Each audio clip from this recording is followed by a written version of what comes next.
You're on mute.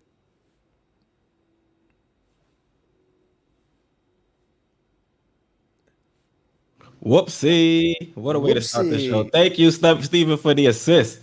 Well, once again, we are live here on Sports Vibes TV. And as you guys see, I have a special guest, always looking out and holding me down. Stephen Fox, how you doing, bro? I'm doing great. Yo, it's great to be here. It's good to see my family in the chat. Good to hang with you. I'm just ready to have a good night hanging and just chilling and talking hoops and anything you want to talk about. That's what I'm talking about. Now, chat, I just want to make an announcement. Stephen Fox has decided to be a contributor here on the channel. So just want to let you guys know that he will be on the channel. We will have him on discussing some scouting reports, whether it be rookies coming in or also on-court analysis. So chat, just give a quick salute to Stephen Fox and thank you for coming aboard. It's an honor, man. Like I've been a fan for a long time. You do wonderful work, and I'm just looking forward to working with you and just doing great stuff for our fandom. Yeah. So now, Foxy, I know you had a phenomenal episode with JD over on JD Sports Talk where you talked about the rookies coming in, and I wanted to bring you over and we wanted to discuss summer leagues, your expectations for players when they were coming in, and if they kind of showed you some things here in summer league. So one of the first players we're going to be talking about is Obi Toppin. Now, Obi Toppin was the 8th overall pick last year. And he's a player that I wanted to see come in and attack the basket more. We used him last season as more so as a floor spacer, and I don't think that was the right way to use him. So heading into summer league, what were you looking for Obi to prove? And did he go ahead and change your opinion on certain things? Yeah, that's a great question. I look at summer league differently than a lot of people. It's very difficult. I always say the thing about summer league: bad players look good and good players look bad. It's very difficult because people don't know the sets, the rotations. It's very difficult to look good. So I look for other things that translate to actual NBA action, their footwork, different things. So Obi coming in, last year, there was a lot of people there, were expecting him. The rumor was he was the most NBA ready player in the draft, and that proved to be false. He last year, had the dreaded title of a tweener. He wasn't strong enough to post up fours, and he wasn't quick enough laterally to handle threes. But historically, he always, whether in college, etc., his second season he always played better. So I was looking for in the summer league just certain things that certain growth that I could see from Obi. And do you want me to go into what I saw?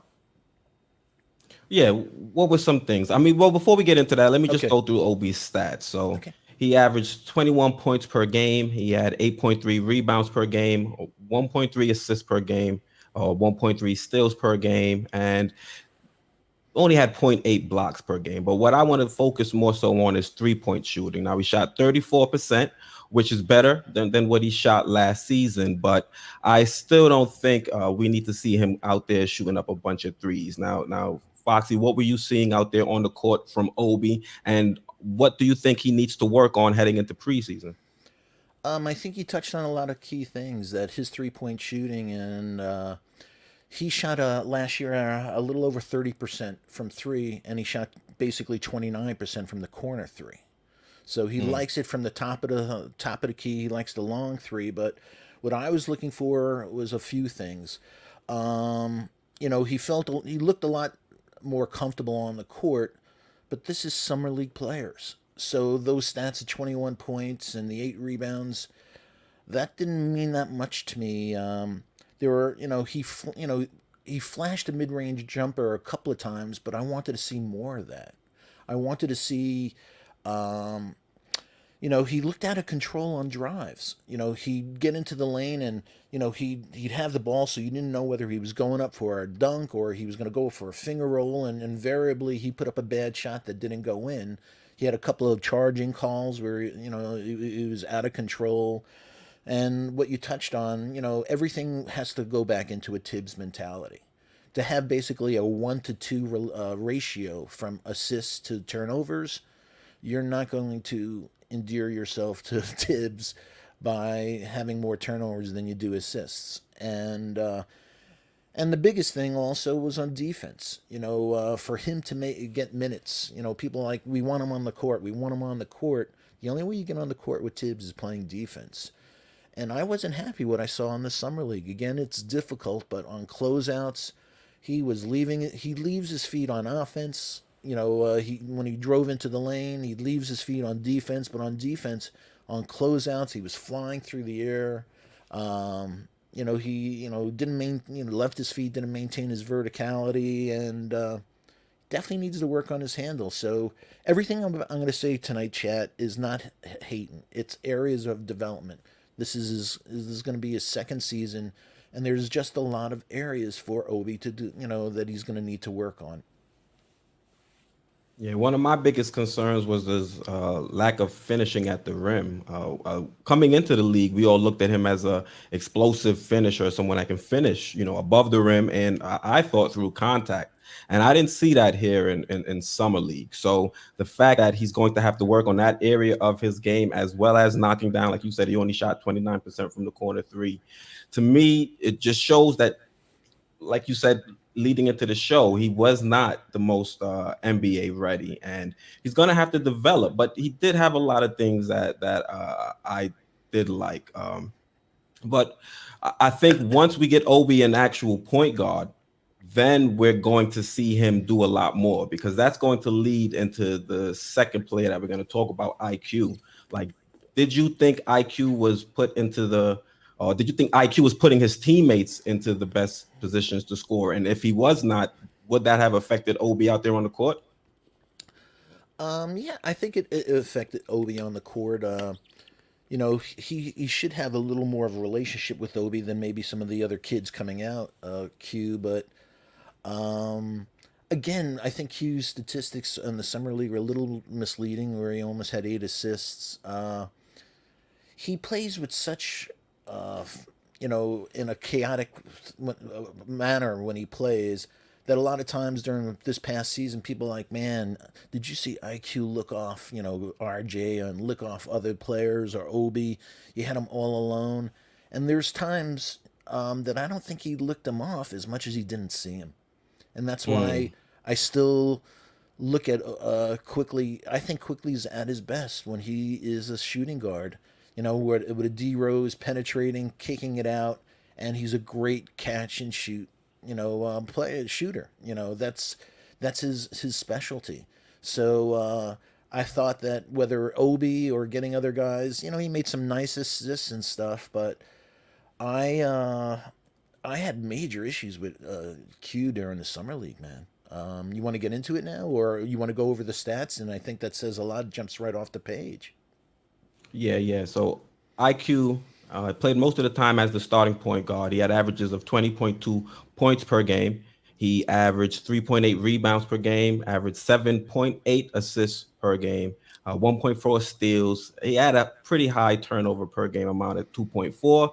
And his shooting percentages, I think, were a little troublesome to me. He finally got the keys to the offense, and he went out there and shot 34% from the field, 24% from three, which is an area we're going to need him to be deadly this upcoming season. And he was able to shoot 91% from the free throw line. Yeah, so the free throw line is pretty much automatic with him, and he got to the stripe around. Let's see, he got a little under 7 times a game, which is really really good. But like you said, he shot 24%. He shot 53s. He shot 89 times in total, 53s, and then 39 twos. So he shot terrible, not only from three, but also regular field goal percentage for him to have a 34%. The thing that upset me the most about watching Quick is that I wanted to see the development of a mid range game. I don't want to see 15-foot floaters. And he's still putting up these long floaters. I wanted, I know he went to the USA Select and everything. I was just hoping that he was practicing mid range, and I was hoping that he was in the weight room getting stronger. So, that concerned me that his shooting, both on three and twos, was below league average. And then what concerned me more, and I saw it during the regular season, and then it carried over into summer league on certain rotations. He had a 7-footer come out on him on the 3-point line, couldn't take him off the dribble, or didn't want to, or invariably he fakes left, goes right, dribbles a couple of times, stops, and either he does a step back three or he keeps dribbling and puts his hand up, asks his center to come up and set that screen again, and resets again, and there goes 10, 15 seconds off the clock. So I really, he has to work on his handles. He doesn't have the greatest first step quick. So if he can't take guys, especially a 7-foot guy in the summer league, off the dribble, folks, we got an issue here. So I still think that, again, it's very difficult to look good, whether him or a couple of guys. Deuce, a couple of times he was in a rotation of Rokas and Luca and Deuce at the same time. Who's doing what. So I give that to Quickley, but shooting should not be impacted. He's supposed to be a sniper. I want to see him being a sniper, but I wanted to see growth. And if I didn't, I don't want to see his hair flailing and trying to draw a foul. I want him to, on defense. You watch him on defense, he has terrible balance. The guy fakes left, and you see him, his momentum gets him out of position. He has bad he overruns, and his balance is just really off all the time. You watch him versus Deuce on defense. It's just two different. One looks real comfortable laterally, and one looks, if a guy makes it, he's he's behind the play all of a sudden. And he wasn't strong enough to stop people going to the hole last year. I wanted to see, and it's very difficult again in the summer league, but I just didn't see the growth. If you look at Quick, he had three threes, he had three 2-pointers. He's at the foul line, so he has 20 points. So you're like, hey man, he scored 20 points. It's the summer league, folks.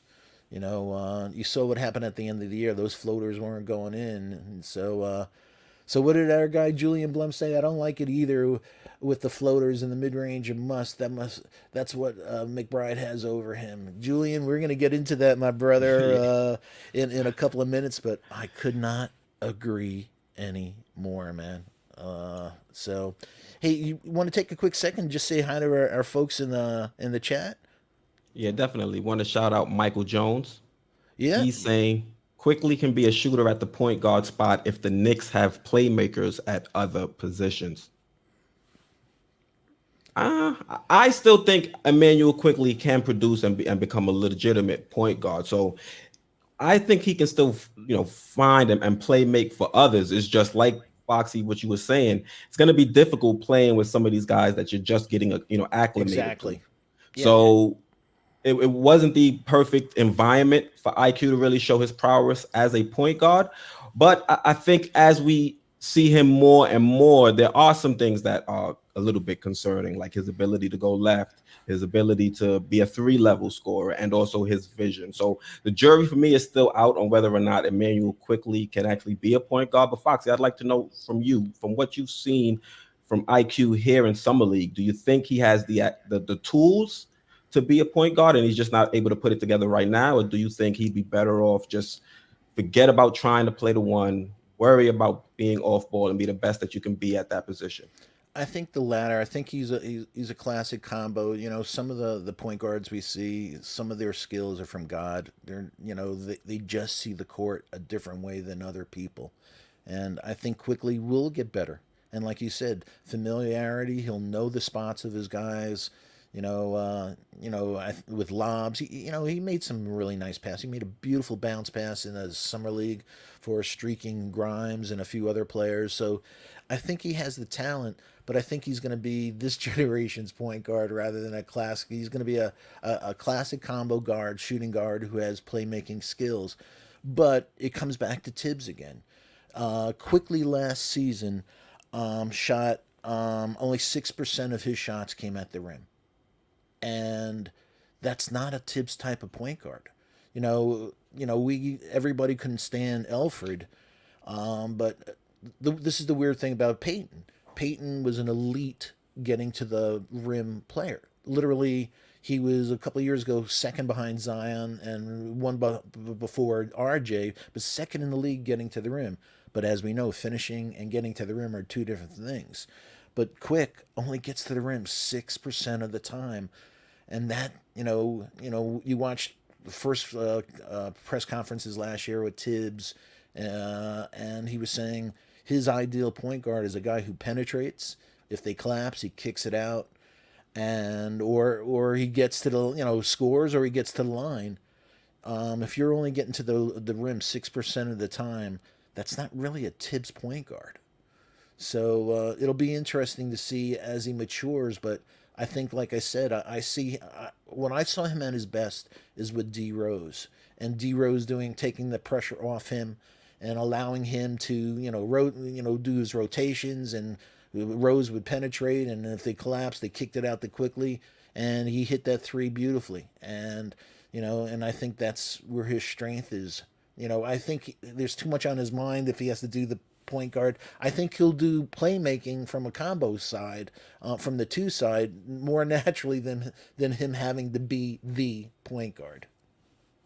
So, with the depth that we have at this team at the guard position, how many minutes are you expecting Immanuel Quickley to average heading into as we go through next season? Do you think he'll be over 22 minutes per game or under 22 minutes a game? Because I put that poll down in the chat just to see exactly what you guys are thinking or what you're expecting for Immanuel Quickley heading into next season. Yeah, I'm looking under. Under. I'm looking at if you look at the roster, I think all of it depends on Kemba and D Rose's health. If they're healthy, out of 48 minutes at the point guard spot, I think they're going to be taking up maybe 43 of those minutes between Kemba and D Rose. So maybe Quick will get 5 minutes on the point guard side there. If he, and most of his minutes I think are going to come at shooting guard. Maybe giving, RJ averaged around 30, a little over 34 minutes last year. Maybe cut him down by 1 minute, 33 minutes at shooting guard, and maybe 15. So I'm looking for him maybe to have 19, 20 minutes, five or so at the point guard position, and around 15 at the shooting guard position. Okay, and do you think he has some of these younger players nipping at his heels? Oh my goodness, he's having nightmares about Deuce. I'm telling you, he's having nice nightmares because, and forgive me, folks, for I keep saying this. Tibbs is all about the defense. And just ask Sharif Cooper if Deuce plays good D. He has elite lateral movement. He's a dog. Those 6'9" arms. He made a couple of dunks, Deuce, there, and we'll get into it in a second. But he surprised me because of that wingspan. He dunked the ball faster than I thought he would. That arm just goes up. But I absolutely think that what I said about minutes. That I could see Miles taking minutes from Q, man. Because as you see, he shot 50% from three. He has a sweet. You want to get into Miles now? Yeah. No, continue. You Yeah. flowing, So he has a sweet mid-range jumper, Miles. So everything we just said, he doesn't have a float. He has a classic mid-range jumper, and he has a beautiful step back to Miles. So he shoots well from three. He shoots well from two. He's a tough kid. I love that he had a tough shooting game, and he comes back the next game and shakes that off. Short memory. That's what you need in this league, man. And also hit a crunch time shot. Loved it. You know what, Alton? You brought up Obi before. One of the things a lot of people didn't talk about this summer league about Miles is he took the inbound pass and he had really long, up court passes to get the transition going. This is the first point guard in a long time we've had a guard like that. We had Frank that basically would pick up his dribble after half court. We didn't have a lot of So this kid, I could see him changing the tempo very quickly. He has very good vision. And, when I said this in the video with JD, that I think he's going to be a much better playmaker in the pros than he was at West Virginia because of the spacing of the NBA and everything. So his D is NBA ready. So and this is the crazy thing is if it gets to crunch time and stuff, a backcourt of D Rose and Deuce is going to be a lot better defensively than a backcourt of D Rose and Quick. And if, as we just saw in the summer league, and we saw you shot 41% in college, if Miles can hit the three like Q does, and he plays superior defense, Q better be on top of his game because this kid is hungry, and I love this kid. So, and it's funny. Several months ago, I was on Ron Cleveland's show. Shout out Ron if you're listening. We love you. And a few months ago, I said, and I think I shared it with you that I absolutely said. He said, "Who do you like at point guard?" And I went, second round. There's only one point guard in the first round. That's Jalen Suggs. I love that guy. That's an all-star for 10 years. But in the second round, I love Miles McBride, and when they called his name, I was like, "Oh, New York fans are gonna love this kid. They're gonna love this kid." And hey, matter of fact, you and I were friends. I shared with you before you left for Vegas. I said, "Hey, watch, McBride's gonna be a revelation." That's the word I used to you. He's gonna Facts, be facts. and sure enough, man, I love this kid's game. So Gregory Lee. McBride is more a natural point guard, but sometimes he just needs to make earlier reads and also learn not to go ISO too much. Absolutely, Gregory. That's a great, and that's the he's still getting West Virginia out of his bloodstream. That's what he did in college. He dribbled a whole lot. He took a lot on his shoulders, but those are what rookies go through. Is learning that, and when you have Tibbs, and also the thing Johnny Bryant, the point guard whisperer, I'm just looking for his development. And I'm telling you, they give this kid minutes. Quickly, you better watch out, son. This kid is hungry, and I love his shot too. Beautiful arc. It's not a line drive. It's a nice shot. He's high 80% free throw shooter. Yo, man, this is a great acquisition, draft choice by us. Yeah, McBride was doing his thing in summer league. He had averages of 15.2 points per game, 3.5 rebounds per game, also averaged 3.5 assists per game, and he shot 53% from the field, 50% from three, and as you said, high 80% from free throw line at 88%. I like McBride. I really wasn't. He wasn't on my radar heading into the draft, to be honest with you. I did have a few subscribers that were mentioning his names in the comment, and you, Foxy, as well, behind scenes. You also mentioned him to me. But from what I've seen, I was able to see him in person when I was out there in Vegas. Everything you're saying is true. He plays hard-nosed defense. He had, Cooper tapping out when we played against the Hawks in that last game on Monday. And the fact that he's able to knock down that three consistently is important to me. One of the things I harp on this channel is being able to shoot over 40%. And I know we've been talking about it being a difficult environment in summer league playing with new teammates, but you mentioned it earlier, shooting should not go. You should still be able to knock down your open looks. And he was able to knock down wide open shots as well as contested looks. So if he's able to be a 3-and-D option out there at the guard position, I think he adds a lot of value that you're not going to get from someone like an Immanuel Quickley, who may be a defensive liability. So it's going to be an interesting training camp, interesting preseason to see some of the battles heading into next season. And if Tibbs gives minutes to the people that earns minutes, I think some people may be surprised who ends up in the rotation to start next season. That, and also I said it earlier, um, clutch players. He hit, it's a summer league game, but he hit a tough shot. He hit it in crunch time when he needed to hit a shot. He hit it, and I just love with Kemba and D Rose there. This kid has an encyclopedia to learn from these two guys, and they look totally cool. They're real secure where they are in their career right now. So for them sharing, teaching them, I could see that besides, our development staff really accelerating his growth and, the stuff that Gregory Lee brought up earlier about him making the reads and stuff like that between the coaching, him just getting more reps and also just having a D Rose and having a Kemba there. I just see this kid growing leaps and bounds and nothing against Quickly.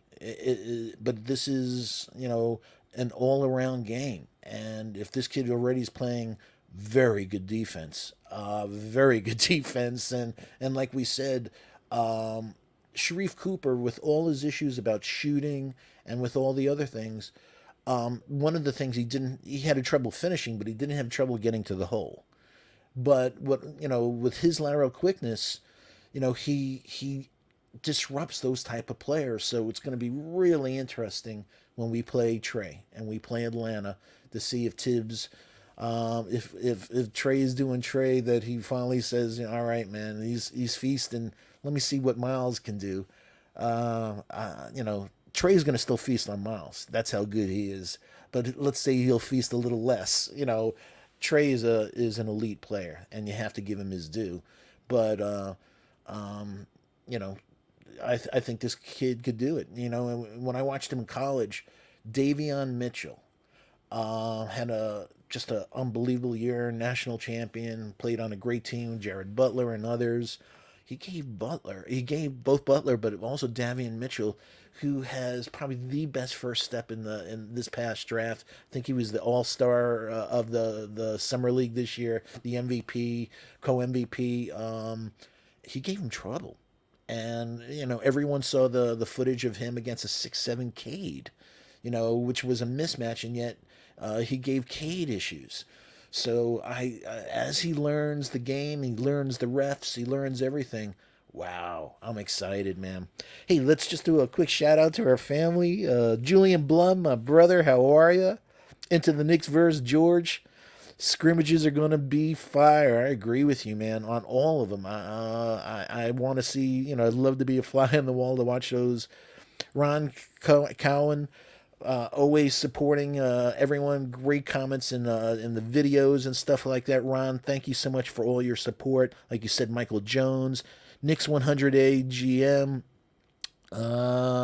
Kenneth Hayes. We're going way more threes this season. Yeah, we shot great last year. We just were one of the lowest amount of 3-point shooters in the league last year. Those are the things that we're looking. Rich Boy, how are you? Deuce has high IQ. He does have a very high IQ. And, his interviews, I love this kid. Excuse the term vibe, but I love his vibe, man. He's intelligent. He has a family that played hoops. I think his dad was Harlem Globetrotters and a few other things. So, really, really, impressed with him.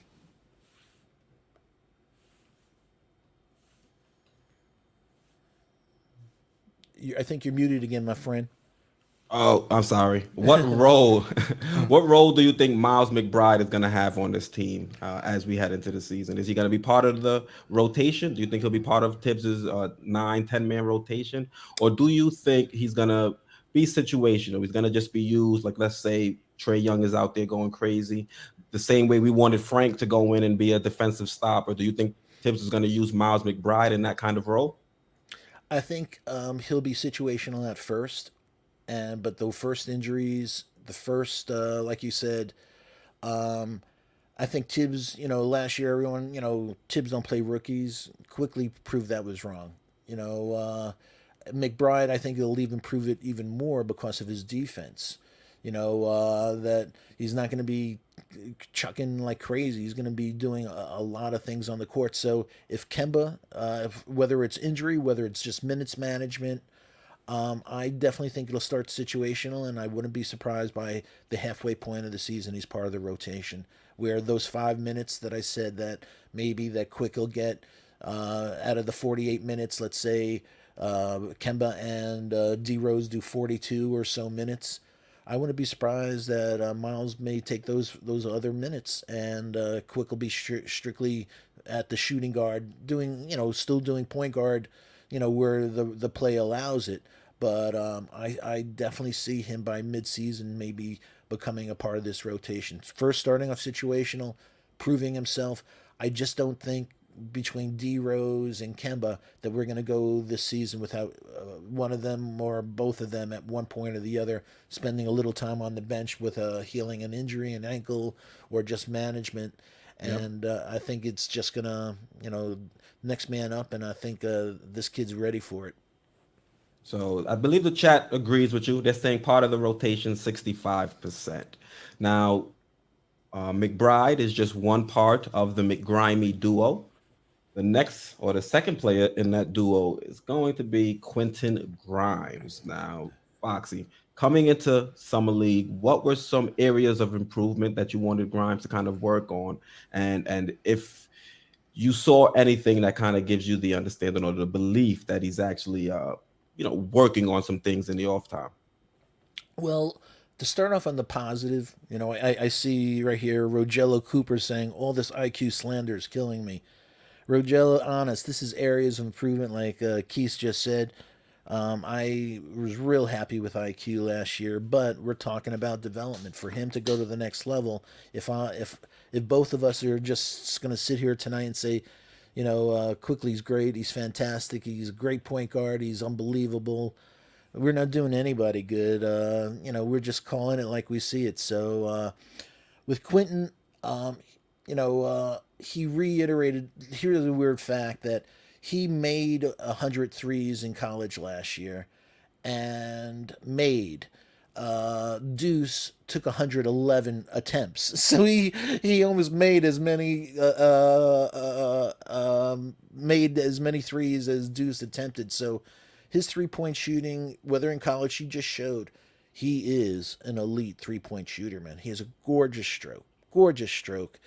But to answer your question, what we did see though, out of 89 shots, he took 53s. Those other 39 shots, his mid range game is hurting. He Mm. really needs to work on his mid range game. He needs to work on his handles for helping. He doesn't have the greatest first step, as we saw. So he's going to need those handles to help create separation. Doesn't go to his left much.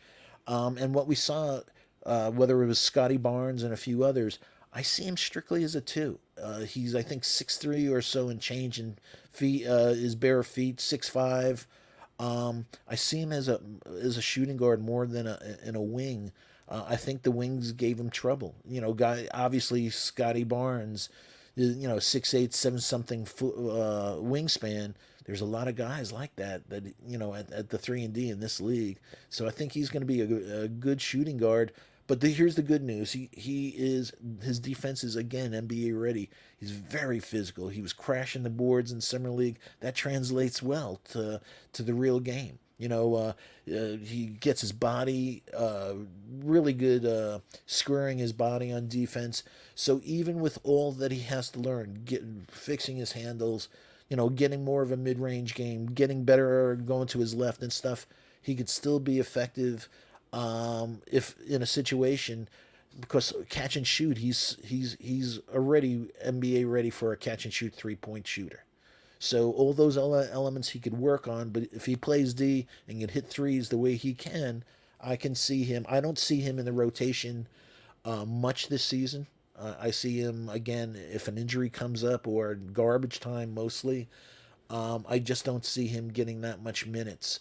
But I was really impressed that he's the real deal shooting threes. There's no doubt about it. So you're saying so if you were to say his biggest area of improvement, it would be creating for himself or operating in the mid range. I think D all the above. I think both of those because separation he's going to need to in this league, because if those guys are on him in summer league, imagine what elite NBA defenders are going to do. And again, I think he's going to have trouble with the length and athleticism of a three. So I'd like to put him where he's going to be more successful at the two. But mid range is everything because they're going to force you to go. They're going to take away his 3 point shot if they know they're going to be on him. So they're going to make him have to, like you said, put that ball on the floor, make a, separate, create a shot for himself, or he's going to be handing off that ball a whole lot because he's going to be afraid to shoot. But I was glad he did display something that I mentioned with Deuce. He came out, all the props about coming from a combine. There's not a player that really benefited more from the combine than Quentin Grimes. Came in hot and didn't play the first couple of games. He wasn't really lighting it up, but he finished really, really strong. He hit an important jumper at the end of one game.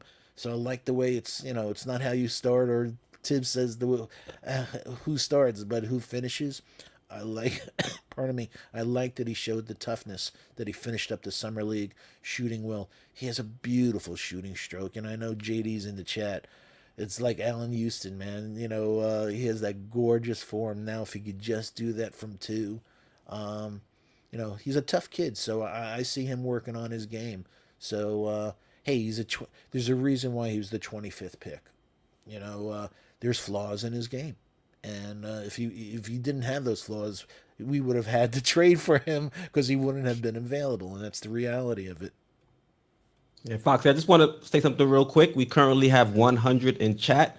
Thank you guys for checking in onto the show. Also, make sure you smash that like button. And if you're not subscribed, now would be a great time to do so. And Foxy, it's interesting. We keep discussing how some of these players need to work on knocking down mid-range shots, but it's you always hear, or is you're starting to hear that the league is moving away from the mid-range. But right now, as you see, as we're talking about these players, how dangerous it is to have the threat of knocking down and converting in the mid-range. It really unlocks a lot more spaces on the court. So just because you hear the media saying that the mid-range is dead, my favorite player right behind me, Kobe Bryant, for years killed and operated in the mid-range. So I totally agree with you. Grimes definitely has to become a little bit more creative, a little bit I won't say he has to work on his left hand, because he really doesn't go to his left hand at all. And if he At does, all.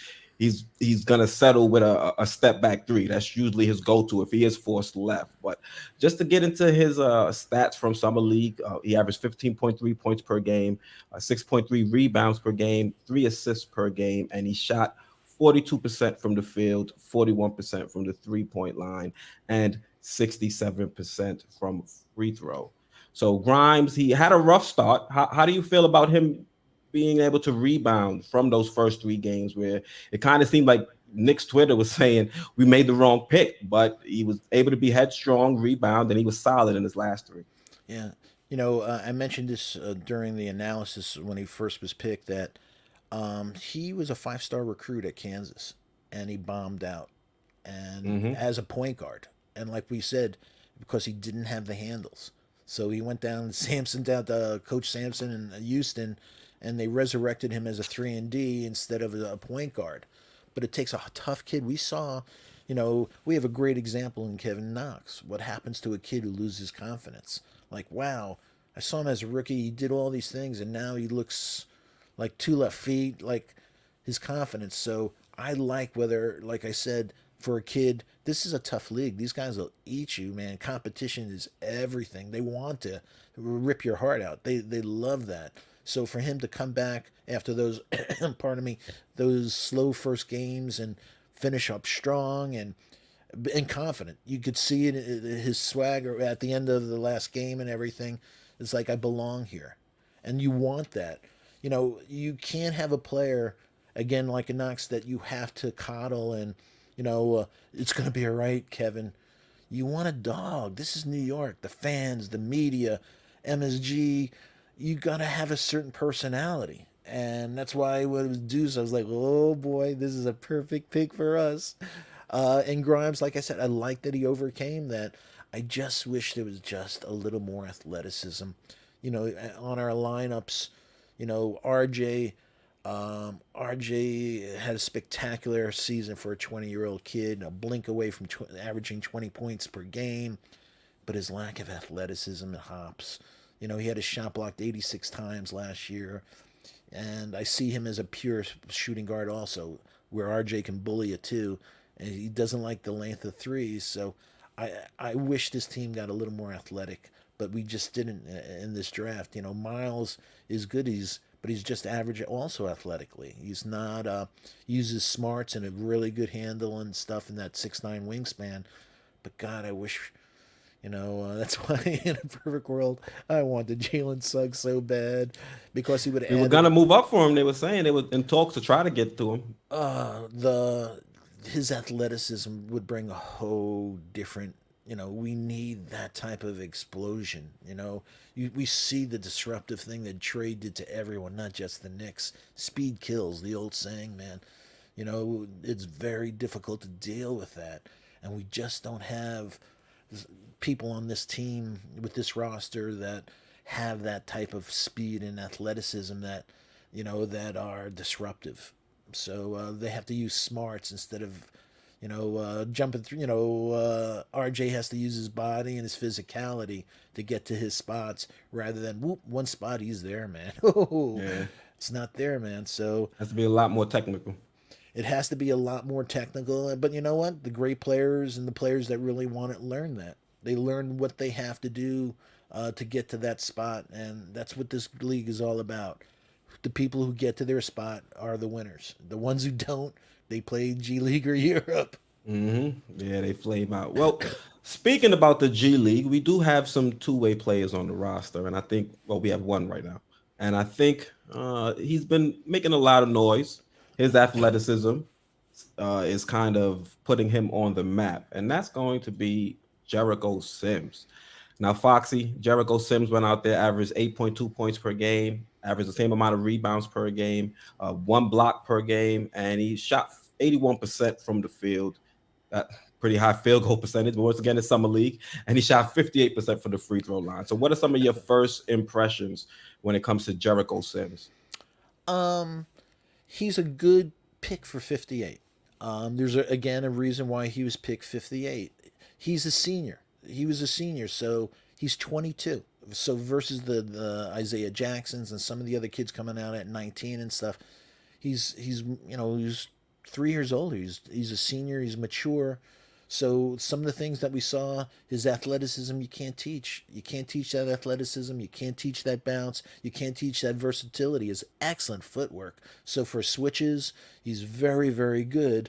But like you said, the 81% he on, you know, on field goals, we saw, which was, good. We saw a floater. We saw a hook shot. We saw a 3-point attempt.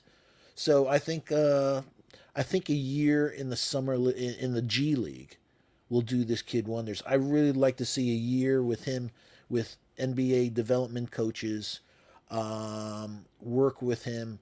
Kenny Payne on the side being the big man whisperer, and a year from now in the summer league to see what he does. That 58% foul shooting we need to get up. But on the pick and roll, the 81% does not surprise me at all. It's very Mitch like that.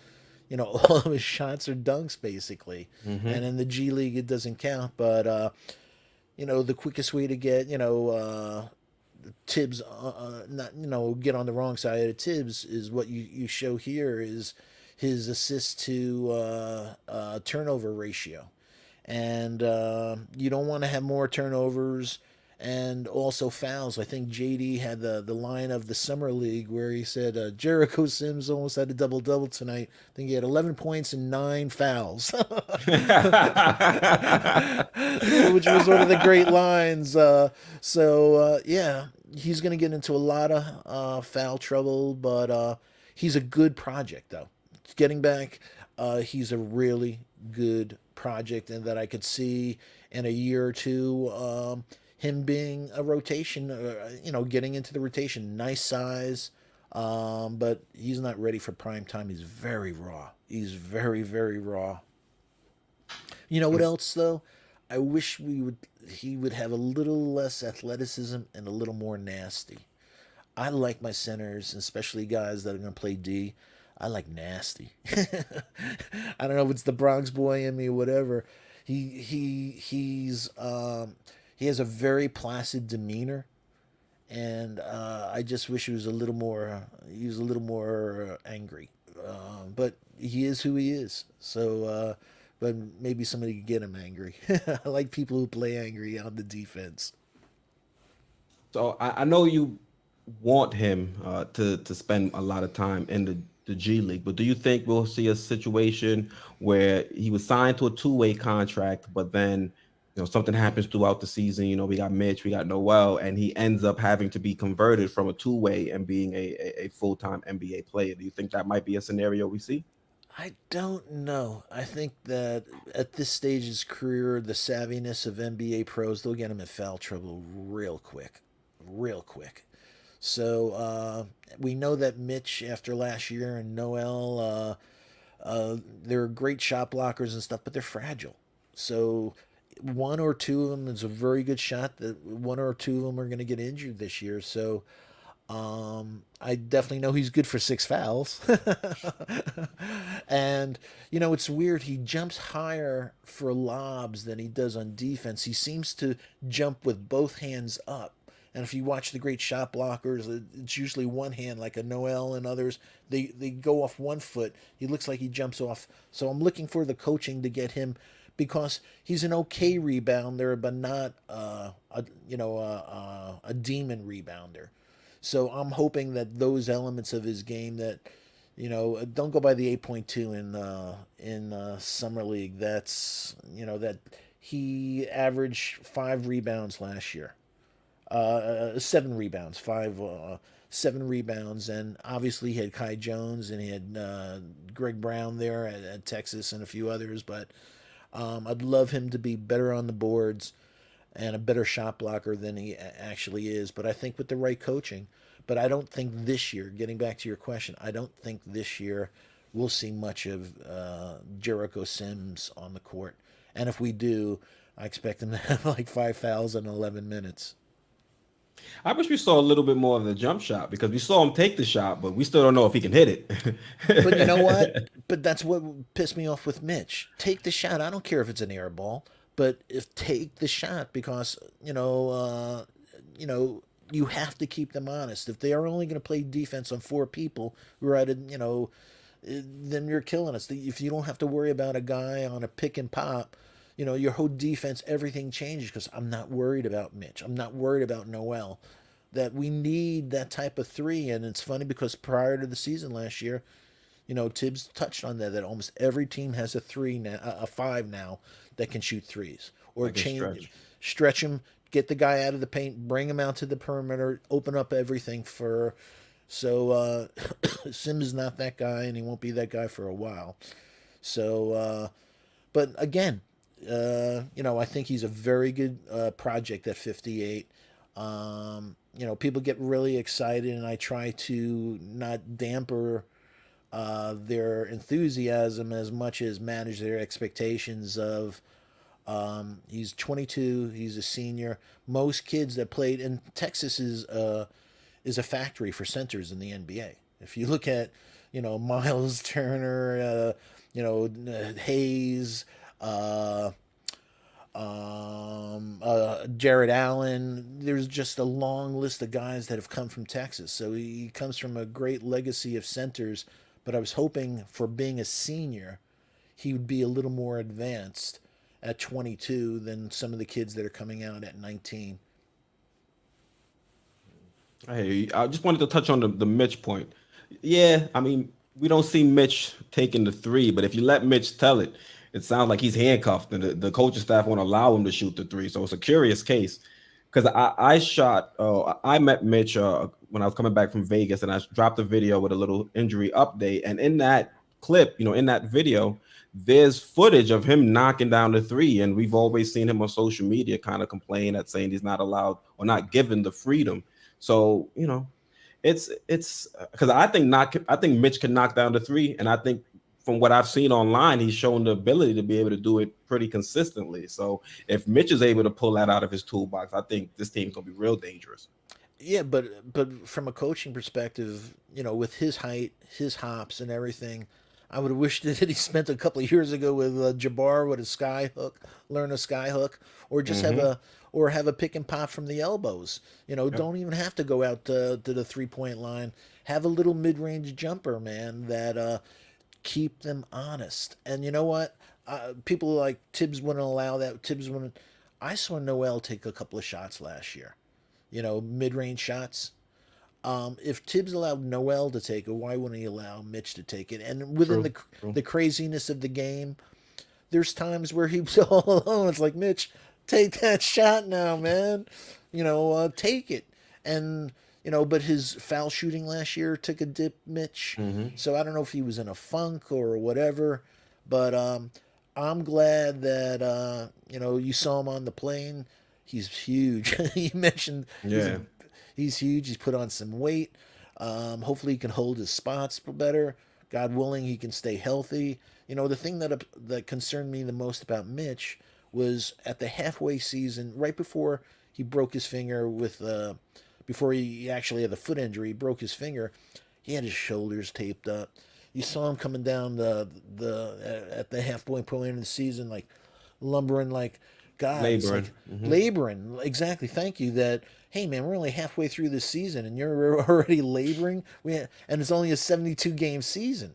So he got past the injury where he broke the pinky and stuff like that, and then he broke the foot. And the thing that concerned me about breaking the foot was it was a non-contact injury.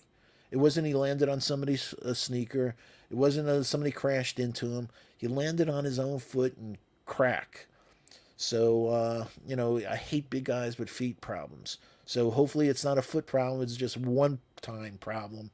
Hopefully and again kudos to you, did one of the best videos of the whole year last year on your in-depth overview of what happened, the injury to Mitch. So again, kudos to you. But hopefully he can come back healthy. Hopefully he has some fire in him, and hey, he's an elite offensive rebounder. We missed him badly against Atlanta. Get him in there. We saw the contract that Boston gave Robert Williams, so I don't know if that's going to be Yeah, that's gonna ballpark be an issue. ballpark of what Mitch would ask for, or if he'd ask a little more. So A little. Robert Williams. I won't get into it because I'm working on a video, but But so I don't know, if he's asking for 15 million and stuff like that after the season, he's going to have to come up big this season because I just don't know how he could show a one-dimensional, meaning on defense, no offensive game. His foul shooting's taken, a turn for the worse this past season. If he doesn't show more durability and show better defense, there was so many times going through his games that he had terrible rotations, terrible screens. He's not the best screen setter. So you're like, after 3 years and stuff like that, I was hoping, hey, I'm glad he doesn't foul out as much as he did and earlier in the year, his early career. So he's matured that way. But he has a lot to go on passing, on a few other things. So I'd like to see him mature. I really would. Hey, quick shout out to Hector, Project Nerd HQ, man.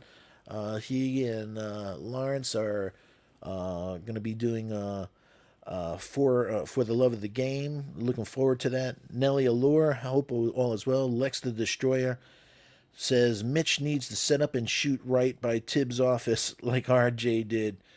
RJ, not a lot of people have RJ's temperament, toughness.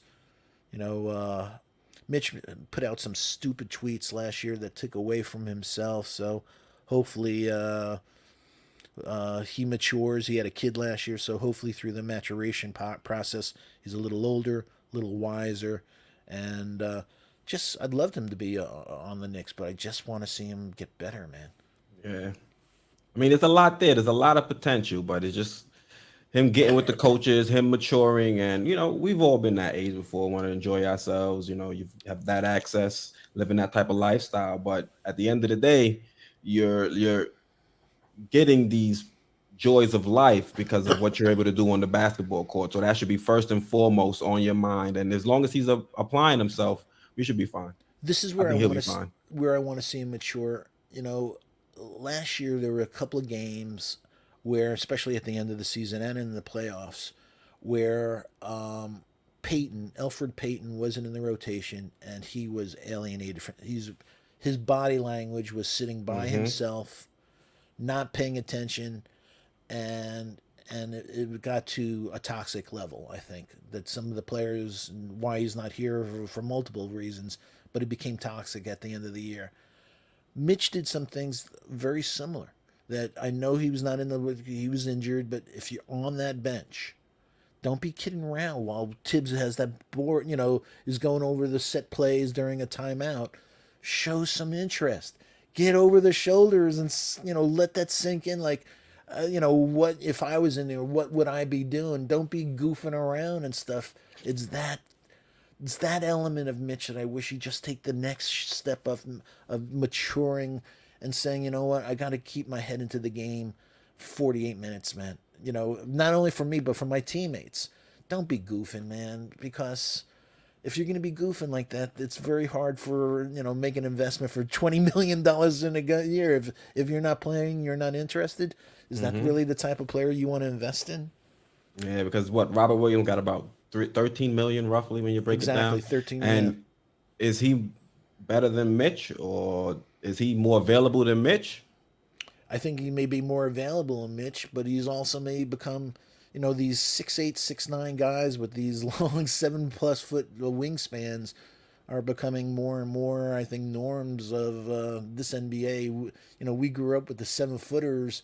Those guys, nobody's doing low post anymore like that, and them, like you said, laboring or lumbering up the slow guys like that. They'd rather have a quick guy who can still block shots because of those long arms and stuff like that.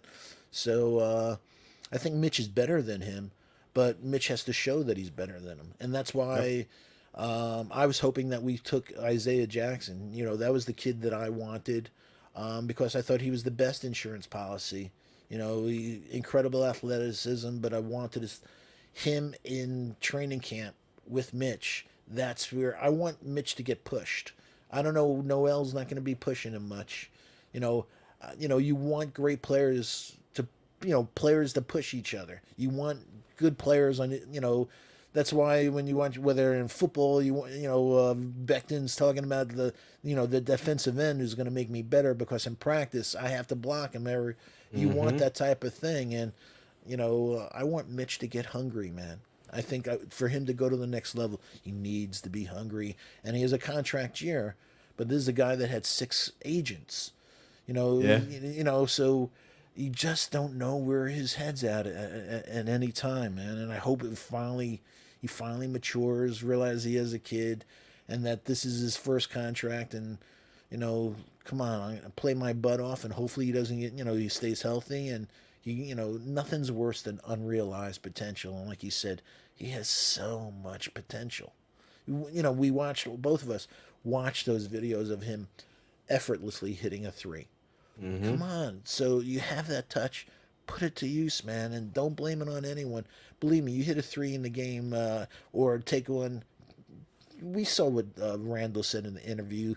The guy said about Tibbs. He's really not what people thought. He's much more of a player's coach. He's much more of a softie than people think. He's not the hard ass that everyone portrayed him as. I mean, he's not so. He's a little rough during a little vocal during the games. I don't know. He doesn't seem all nice. Obi. So poor Obi, I think, wakes up in the middle of the night with a cold sweat, so hearing Tibbs scream. But you know what? You don't hear a coach screaming. You won't be around, for long. So screaming is part of the game, man. If you're a coach. I forgot which coach it was. Was it Parcells? He said, if I'm screaming at you, don't be concerned. It's when I stop screaming at you that you should be worried. I think that was Parcells. Yeah, but you know what? You looked at Parcells during his career with Sims and all these guys, like he's treating, pardon me, he's treating him rough, man. But that's why he never let them get big heads, man. He was the type of guy like, I had 4 touchdowns today, yeah, but you had an interception, on that play. He always looked at how to make guys better. And I knew Fizdale was never going to be. Some guys are meant to be assistant coaches, and some guys are meant to be head coaches. And Fizz was trying to be everyone's friend, and I've never seen a successful head coach like that. You have to be stern, and you have to be comfortable in telling people what they don't want to hear. Yeah, I don't know. I don't even know how we ended up on the Mitchell Robinson tangent, but I like what Mitch can provide to this team. So just shout out to Mitch. Hope he has a speedy recovery. He should be fine. Should be available for training camp. So we'll see him. Yeah, and Mitch, if you're listening, come on one of the best shows in the world. Sports Vibe TV. My man's gonna get some business cards. yeah, definitely. Next time I see Mitch, I'm like, here you go, Mitch. Put it in your basketball shorts. Thank you. All right, so back to Summer League. We're gonna talk about I always say the name. I think it's Rokas Jokubaitis. Jokubaitis. I believe. Jokubaitis. Jokubaitis. Yeah, All the right. J is with a Y, and the bait part is bite. It's basically Rokas Jokubaitis. Jokubaitis. All right, he looked pretty good. He looked solid in the short time he was with the team. He averaged 6.3 points per game, 1.3 rebounds per game, had 1.3 steals, but his shooting percentages were through the roof. I think he's in an exclusive club, shooting 70, 60, 50 for Summer League. Well, it's 30 minutes of total time, but yeah, you know what? I think people are like, why did they take him? They took him actually before they took Deuce, man. I can't believe that, but. I watched a lot of film on him, and then just in the summer league, you could see that he was known in the summer league in Europe as being a really good floor general. That a lot of people, at the point guard position, they want, some of the nuances that a point guard does that some people don't realize is that they see the court differently, and where they dribble and they're creating spacing by where they move on the court to make their teammates better. So he has a fantastic feel for the game. You could just see that he's very, very comfortable. And again, he was in very odd lineups with Deuce and with Luca. So he was in a very difficult position to look good. But he has a really sweet looking 3-point stroke. Very savvy. I think it was actually against Isaiah Jackson. But he made a play in the paint that he showed. Obviously, his athleticism is not leaping off the page at you, but he's smart. I called him Goran Dragic without Dragic. When he was young, Goran, he had a pretty good first step in his young days before knee injuries and stuff like that. So I think he has the same savviness, but he's not as athletic as a young Goran Dragic. So, but he has this ability when he plays a few things with his left hand dribbling, and with the same hand dribbles, and he makes a bullet pass with that same hand. He is an excellent, out of this draft with everyone we talked about, Jalen Suggs, he's one of the best penetrator and kickouts. So I think this draft choice is a very valuable asset. I think this year in Europe, he needs to get stronger. He absolutely needs to hit the weight room. Watching, didn't seem so much in the summer league, but if you watch, he has difficulty getting over screens, and that's part of the physicality that he has to learn. So, but I think he's a very valuable asset, whether for us or for trade in the future, where somebody's going to say, you know what, this guy, one of the things I talked to JD about. That on my scoring when I go over draft picks and stuff like that, I have a column about does he make players around him better? And a couple of years ago, my top guy was Tyrese Halliburton. I loved Halliburton because I went, he makes the players around him better. And this year, the player that I feel that way is Jalen Suggs. But this kid, Jokubaitis, he makes players around him better because he has an IQ. I think he grew up with a basketball in in his playpen. He's like you meet some kids that the ball becomes like second and it's part of their being. He's only 20 years old. I think the year in Europe is going to do him great at Barcelona, and I think it's just a really good asset whether we keep him or we trade him. I think he's going to be a valuable asset for us. Beautiful 3-point stroke though. Yeah, I think he's solid. I agree with you. I don't know if he's going to end up with us, but with the way the Knicks moved in order to draft him, I think they're pretty confident that he could contribute to this team in the future. Like you said, he's going to spend a year overseas in Barcelona. Ironically, that's going to be in the same league that we have Luca coming from. And I viewed him as like, if you want to look at a European prospect that can be a combo guard, he pretty much does the same things Luca was able to provide, and he's younger.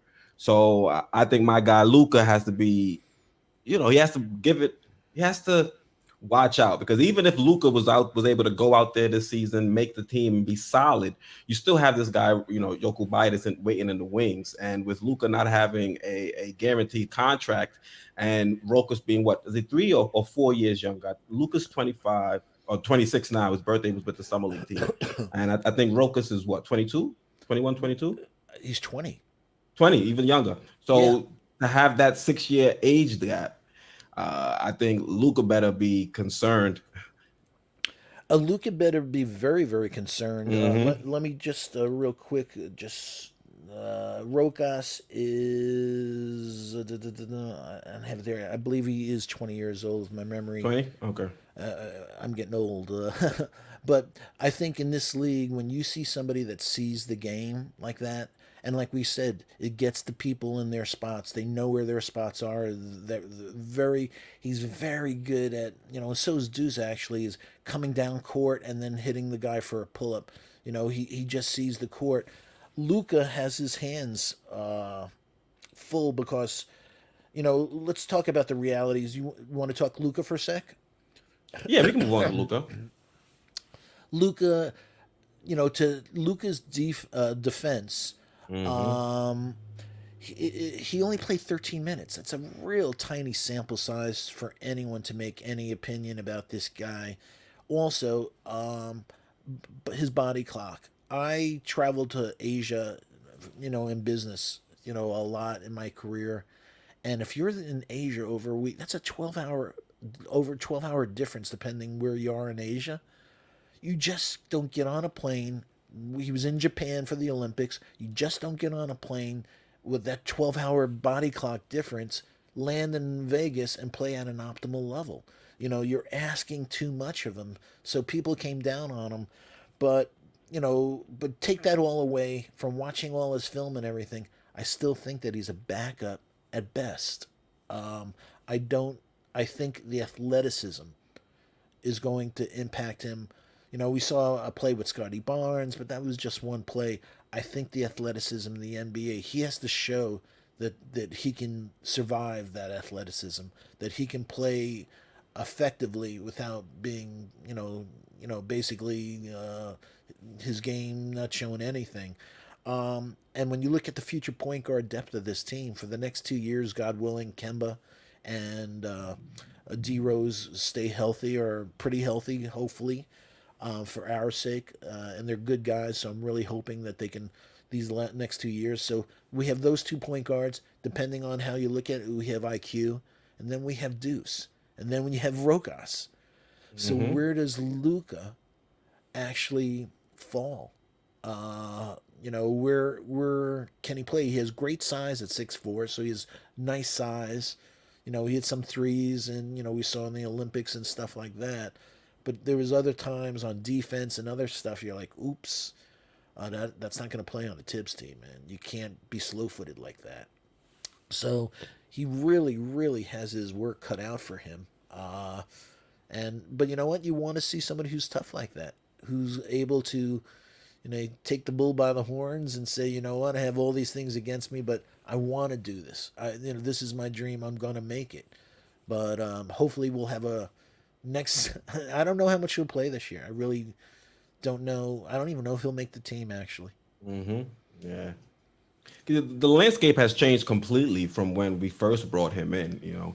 We knew we had a lot of draft picks, but we didn't know we were going to go out there and bring in two guards that are going to be better than him defensively, and also knock down the three. It's going to be up to Luca to come in and show that he can contribute. Because even in summer league, they weren't really using him as a point guard. They were using him more so off ball.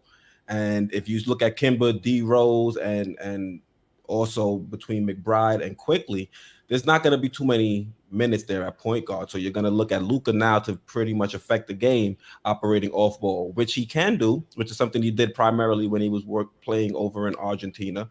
But even at shooting guard, you have a log jam. You've got RJ, you've got Grimes, you've got Burks that can play some minutes at the two. So where Luca is going to fit into this, it all depends. It all depends based on injuries. But I think Luca has the talent to compete and earn minutes. It's just defensively there are some issues with the way he's out there in his defensive positioning. I mean, he's able to pick off plays. He's smart. He has high IQ, so he can get you some steals. If you look at his stats for summer league, even in limited minutes, he was still able to get some steals out there and even some assists. But when you look at Tibbs and how Tibbs values players being able to stop opposing teams from penetrating, that's where Luca's going to have his biggest concerns. And I actually have a interview that I want to play. I want to say shout out to CP, CEO over there at Knicks Fan TV. He allowed me to play this video for you guys. It's actually an interview. Obviously Argentina, advanced.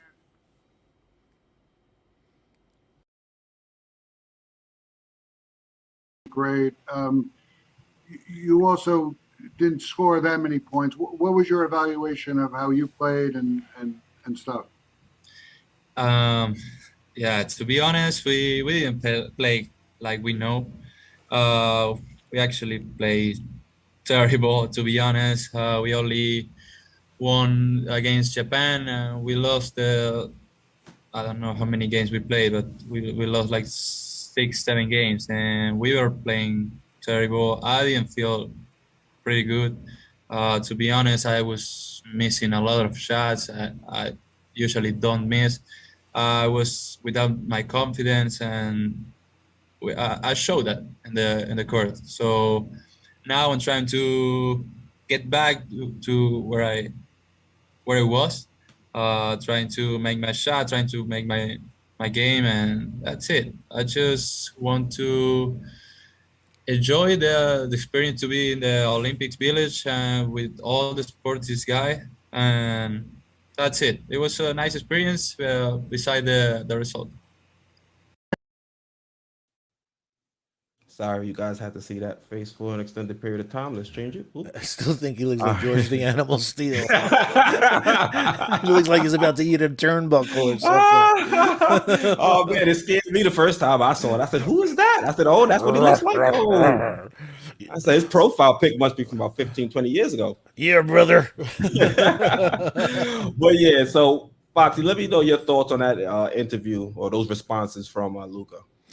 It was funny. I mentioned to JD when I first saw that his body language bothered me. Luca's body language, that he didn't look confident. He looked like his shoulders were rounded. He looked almost defeated before he even started. So that concerned me. His lack of eye contact. He was looking down a lot. So I'm really into body language a whole lot, and so I was concerned about that. And I know it was a difficult situation for him, but you wanna somebody that just rolls off their back, and yeah, come on, I'm ready for the next game and stuff. So that's why a couple things. When I heard about his foot, I was hoping that it was really a foot and not just using it as an excuse to just quietly get him out of here, and also when we selected Rokas, I was like, oops. The minute his name was mentioned, and I knew that even if it was a stash, that it was going to be didn't look well for Luca. So we'll see. We'll definitely see. Hey, I see on the screen one of the greatest people in the Knicks fandom, our guy Derek. Thank you for the kind words as always, Derek. By the way, if we haven't told you lately, we love you, Derek. I think you're muted again. My bad. Shout out to Derek. He's saying he's on break to watch the live. Love your work. Shout out to Derek. I appreciate you. Definitely one of the best subscribers I Isn't he have here on this wonderful? channel. I gotta send you some merch too, Derek. Shoot me an email. I'll send you a hoodie. It's about to be hoodie season soon. Oh, I love that guy. And Also, so many of the guys again, Jonathan Green, Howard Prince, just shouting out Jerry Walker. Please, everyone, hit that like button. We have 122 people in the chat right now, and we have 62. So please, we have 108. Please hit that like. If you haven't subscribed, please hit the subscribe, and please hit that notification. So every time our guy Keys comes out with his great content, you don't miss a second.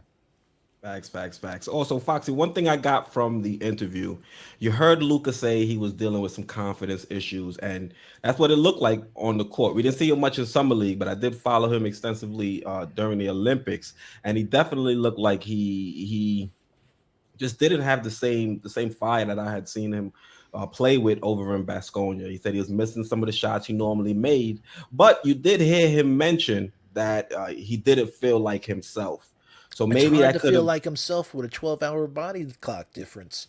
that, and it also could be the ankle issue that they ended up sitting him for. So we don't know. He didn't really get into it any further. But I think after that interview, he played, I think, a game or two, and then they ended up sitting him down. So Well, he has a few weeks and then summer camps, and that's where he's going to show whether he has it or not. And he has to show it on both sides of the court, with Tibbs and this staff. So, hey, I like that, man. So there hey, was another clip in one of those interviews too, where he was saying, I know I'm not a good defender. I'm like, first of all, Luca, who told you you aren't a good defender? And number two, just because they told you you're not a good defender doesn't make it true. It's not true until you believe it.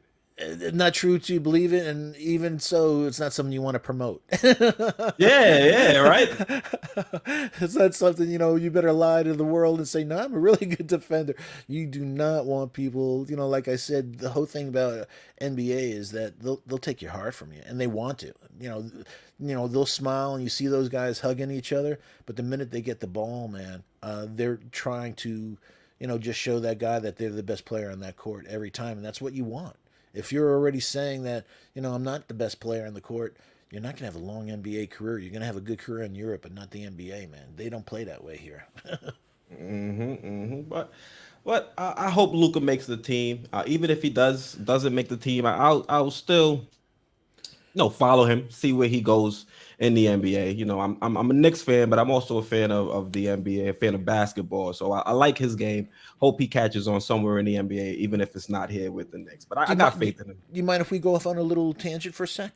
Phil, you're co-hosting the show, Foxy. Where we about to go? All right, so real quick, Staffadon, how are you, buddy, man? Big up to you. Thank you for all you guys, the kind words, man. So on the Knicks roster, I wrote a couple of notes here. So if we look at the Knicks roster at point guard, so we have 15 guys we have to come up with. We know Kemba's a definite. We know D Rose is a definite. We know Deuce is hopefully a definite at the point guard position. And at the shooting guard position. So those are three right there, okay? At the shooting guard position, obviously, RJ is a foundational piece for our future. I put IQ as a shooting guard. I didn't put him as a point guard. And then you have Grimes. So you got three right there. Small forward, Evan. He's going to be our starter. You have Burks. And then you have Knox. Whether Knox is going to be playing 3 or 4, but I still, Knox is still going to be on the roster. So you have 9 there. Power forward, you have Julius and Obi. You have 11. At center, you have Mitch, Norlands, and Taj. So basically, 5, and we have 11, and we have 14. We have 1 to go. Yep. So is that, with the contract and everything, I could see maybe Luca. I don't see Bacon. I think Bacon that they signed is strictly going to be to keep, the training camp competitive. But he doesn't shoot well enough, I think, for him to be a keeper.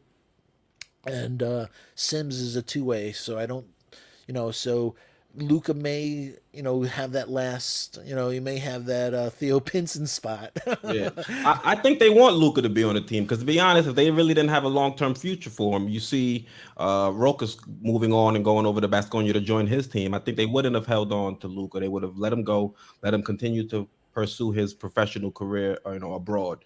So I think the fact that he's still here with the team for preseason, and the fact that they haven't given away any kind of contracts in which there's guaranteed money, because even that Bacon deal, I think it's an Exhibit 10 deal. So there's an incentive for them to go to the G League if they are cut. So when you look at it that way, Luca still has a pretty good shot of making the team. It's going to come down to, as a professional player that was at an elite level, or I played at a high level overseas, are you going to want to then come to the NBA and then, warm the bench? Especially so young in your career, because people say he's an old rookie. I mean, yeah, he's an old rookie, but he's still only 26, which is still young in life. So that's where it's going to come down to. Is he going to be willing to be at the end of the bench when he could be a starter over in Europe? Yeah, but then you have the talent scouts that are saying, is he at his ceiling?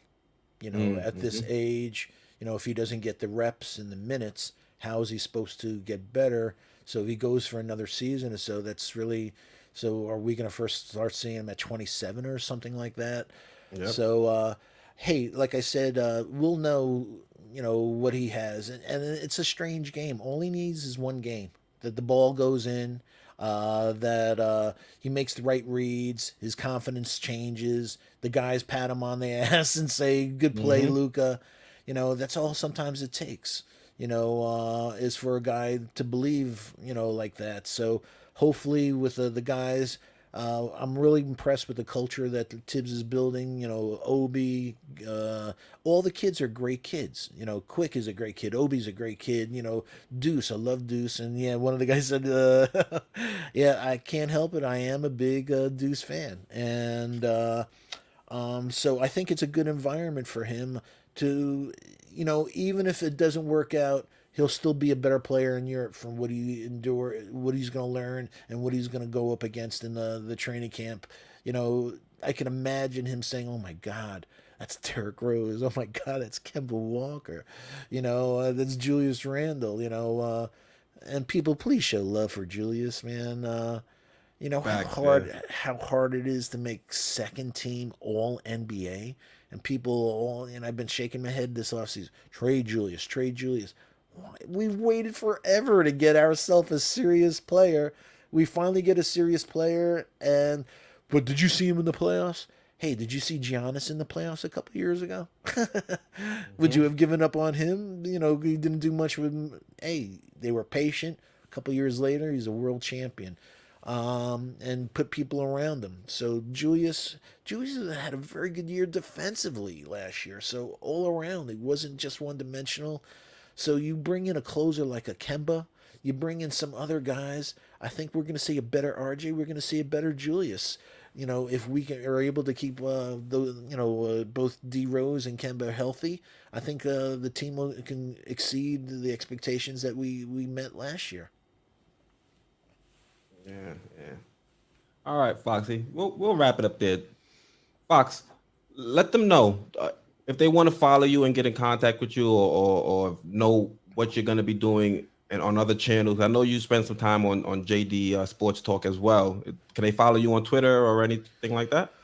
No, I'm a pretty boring guy. I'm not on Twitter. I'm not on social media. As you know, I just hang out with you and JD. Those are my two guys, and also George into the Knicks verse. I'm pretty much, but it's pretty much just you and JD. I call the three of us the syndicate. Mm-hmm. So I just like you won't see me on. I just like doing my homework, watching the players, making my notes, and every once in a while, working with you and working with JD, whether on a show or behind the scenes on a show. At this stage, it gives me so much joy. I love that producing and that, segment producing and, analyzing and doing that stuff like that. So, you won't be seeing a show from me, but it's an honor to be, on your show and helping you somewhat in the background. And, when I can, I do the same thing with JD. But my two boys are you and JD, and that's, I'm proud of that. That's my that's who I hang with. So you guys heard it here, chat. If you want to interact with Stephen Fox, Yeah, contact Foxy, you and he'll contact me. You know, pull but up to I the always, comment section or pull up to the chat whenever we're live. yeah, I have always put it out there, you know, sfox93038 at gmail.com. I'll put it in the thing. You know, if people want to get me, you know, you can hit me up on my email, and a lot of the guys obviously already in here, you know, the Hectors and stuff that I've been talking to for years, and stuff like that, and other things, the Quiet Monies, and all these people that I've befriended for years now. So yeah, but I'm at this stage, I'm just chilling and just enjoying watching the new stars of the Nick fandom. You and JD taking, you guys are taking over, man, and also you mentioned it before. Shout out to CP, great interview with Evan Fournier, man. Yep. You know, man, Big move. Big move, but also just so professional, man. You know, you wouldn't know that. You know, that could have been easily on ESPN, SNY, or anything. That's top shelf stuff. So, congrats, and I know more is to come. So, thank you, CP. You make it. You know, it's good for all Nick developers to see stuff like that. It gives everybody, you know, something to strive for, but also, it's but also I'm proud of you, man. You're way over 4,000 subscribers. Your channel's exploding. You know, you're killing it, and that's why with you and our guy JD, I just enjoying so much now. Just hanging out and working with you guys in the background, and just watching you guys just take over, man. I love you guys. Yeah, definitely. Chat, you will be seeing a lot more of Foxy here on the channel. He'll be, co-hosting with me on some live streams, and also he'll be joining me for some edited videos as well. Can't wait. And like just one last thing, just a quick again, a shout out to our family. We don't get a chance often, but James 177 again. I mentioned Lex the Destroyer, Stanley Mann, First Last, Derek again. Thank you so much for all the support. Ron Cowan. You know, all you guys really, really, really appreciate all your support of, you know, Keese and JD, and just, you know, and also a quick shout out to our guy, Ron Cleveland. Ron, if you're listening, we love you, man. Shout out to Ron. We love you, Ron.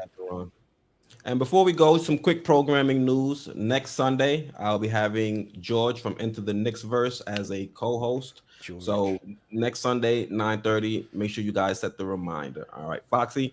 Once again, one last thing, Adam Gatson. I don't want you to think, Adam Gatson, I forgot you, but again, thank you for all your comments and everything. You're awesome, Adam. We love you, man. Adam is another GOAT subscriber. Yeah, he's awesome, Adam. Yep. All right. So thank you guys for tuning in. Once again, I'm Keese, joined by my special guest, Foxy. This is Sports Vibes TV, and we're out. Love you.